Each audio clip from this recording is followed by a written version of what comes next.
great honor and privilege to be a part of this important venue. And I hope my presentation and my paper would contribute to a better understanding of China's policy with regard to climate change mitigation policies. But let me be upfront and say to you that this is my first time to conduct serious research on this specific topic. And this is the ongoing project, as a matter of fact, and this is the work, the paper that I am trying to co-author with one of my students. So I am kind of new to this topic, so if I make some statements which aren't really correct, please bear with me, okay? I think China has undertaken considerable efforts to deal with the climate change. And on top of that, a growing number of subnational governmental units, non-state actors, have participated in policies concerning climate change in China. I guess that's sort of the reason why I decided to conduct this research. The followings are the research questions that I have in mind when I decided to conduct research on this particular topic. How has China's policy with regard to climate change have been shaped and evolved? And what are the respective roles? And also of the state actors, also non-state actors. I'm trying to pay attention to the roles played by non-state actors in China's policy toward climate change mitigation policy. And in this paper, in this research, I try to utilize, actually we try to utilize network theory, policy network theory enunciated by Adam and Kriesi. So we try to use this model as our analytic framework. Why? Because there are a number of competing analytic models which are sort of trying to vie with each other to better explain China's public policy making processes. And there is what is known as a broad rationality model, which assumes China's central government is basically a rational actor, unitary actor, and it basically exercises overwhelming power over the entire policy-making processes.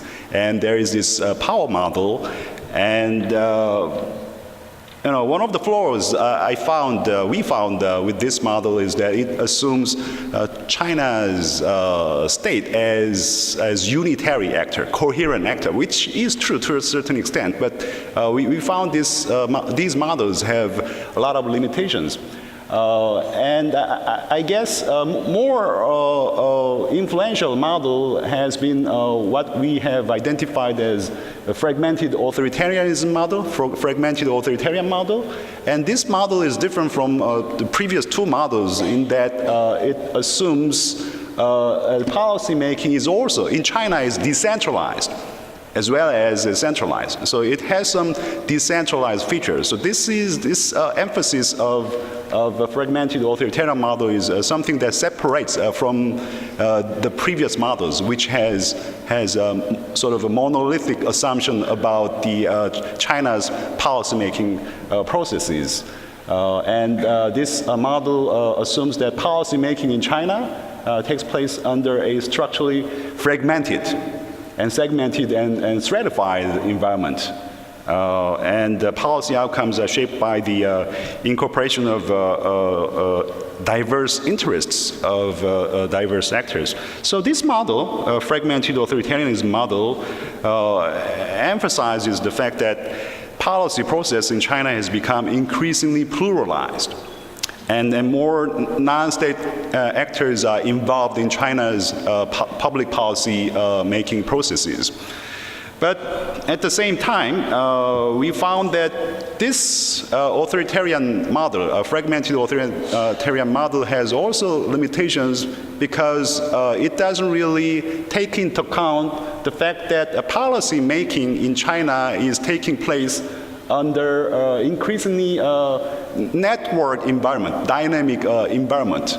So authoritarian fragmented model is basically a static model. The model that we are trying to utilize in our analysis is rather dynamic, and it assumes that China's policy making is also taking place under a network environment.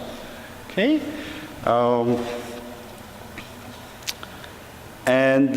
This is sort of the snapshot at our analytic framework. Policy network model is basically comprised of, three components, if you will. The first component is made up of three factors: international factors, domestic factors, and policy domain specific factors. And these contextual factors pretty much determine, if you will, the contour of the policy discourse with regard to climate change mitigation policy in China. And there is a policy network. The second component is like an intervening variable. It works as an intervening variable between contextual factors and policy outcomes, and it focuses on interactive nature and structural nature of a policy network environment. And third component, of course, is policy outcomes and policy changes, and it is also influenced by policy network. So there are these three components in our analytic model, and with this analytic model in mind, we try to investigate China's overall climate change mitigation policy. And first, we try to assess major actors in China's climate change mitigation policy, and the major actors come from three key institutional actors, of course, from government and market, and also, the wording here might be a little bit controversial, but civil society. Okay, and as expected, the most important and consistent players in developing China's climate change mitigation policy is the governmental actors. Most prominently, the State Council and its affiliated ministries and departments have played the most important roles. And table here, I really don't think I have time to go over the respective roles of these governmental actors. But basically, coordination committees. As China's government has been paying increasing attention to climate change policies, a number of coordination committees has proliferated. And the coordination mechanism is basically provided by governmental actors. And this table here is a snapshot. Look at the division of labor between the interministerial coordination committees. The most important. This table here provides a snapshot look at the division of labor within the interministerial coordination committees. All these, I'm sorry, not quite used to it, players, that provide the coordination mechanisms. And in addition to the State Council, the Chinese Communist Party and the National People's Congress have shown their positive position toward proactive mitigation activities. And one notable thing, as you are already well aware, local governments are playing increasingly important roles in making China's climate change mitigation policy since the mid-2000s. And we also found that a growing number of research institutions and academic organizations have been involved in China's climate change mitigation policies, although their roles are fairly limited. Researchers and experts have voiced their own opinions, and these opinions reflect their individual ideologies and interests. And sometimes these opinions can bring about vibrant policy discussions in policy-making circle. One instance that enters into my mind is this prominent professor, Dr. Hu Yangang from Tsinghua University. He sort of challenged China's government policy toward the Copenhagen initiative, and his challenge sort of brought about, I think, interesting policy dialogue in China. So these opinions can sometimes bring about vibrant policy discussions in China's policy-making discourse. Energy-intensive businesses and NGOs are increasingly playing important roles. Although those roles are, as I have to admit, are fairly limited. NGOs in China, they are allowed and then encouraged to initiate some awareness-building programs. And they are aware that they are not really challenging governmental views, governmental positions here. Rather, they are aware that they are complementing governmental actions and initiatives, but still they are allowed and encouraged to initiate some awareness-building programs. That's the fact that we found. And 8 environmental NGOs have jointly proposed an action plan for combating climate change. And in 2007, 40 NGOs launched energy-saving citizen actions to raise public awareness. So as I said before, NGOs regard themselves as cooperative partners, not really challenging governmental initiatives or actions. In China, climate change policy networks can be broadly grouped into 3 functionally defined clusters here. These 3 clusters: economic development and mitigation cluster, and climate diplomacy, climate impacts and technological strategies. And as we can see, these governmental actors are playing important roles. That's for sure. There is no denying that these governmental players are playing leading roles, but still, these non-state actors, academic research institutions, universities, business actors, NGOs, and also mass media with distinct functions and ambitions are becoming important parts of policy discussion in China. I guess I'm doing okay with time. Yeah, I'll wrap up within 5 minutes. So basically, to summarize our findings, the State Council has led climate change policymaking and implementation. So a policy coordination mechanism has been provided by interministerial agencies and coordination committees. Particularly NDRC maintains a pivotal position at the ministerial level in coordinating and advancing the domestic climate change process. Although climate change policy is primarily discussed within a small number of institutions, expert consultation has gained more weight, and academic institutions, particularly academic institutions and universities and associations and think tanks are getting increasingly involved in policy discourse.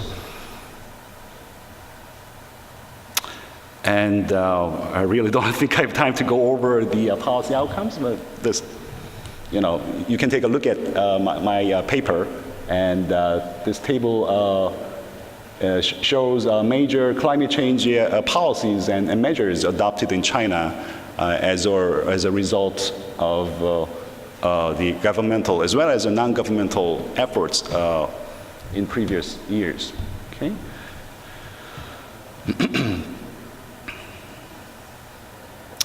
This graph shows that the annual growth rate change in carbon emissions has dropped below annual growth rate change of GDP circa 2005. Around 2005, we can notice that annual growth rate of carbon emissions has actually dropped below annual growth rate of GDP in China. Maybe this has to do with the efforts exerted by state as well as non-state actors in China.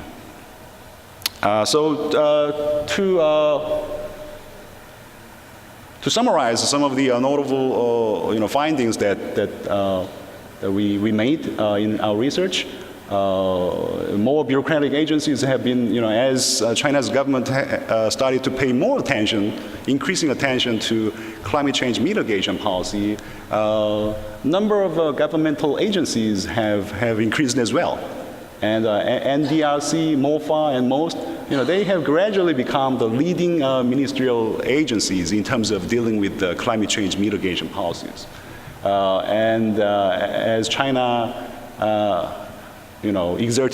started to exert efforts in terms of dealing with the climate change mitigation policies, China, I think it is safe to consider an active participator in climate change mitigation activities in the world.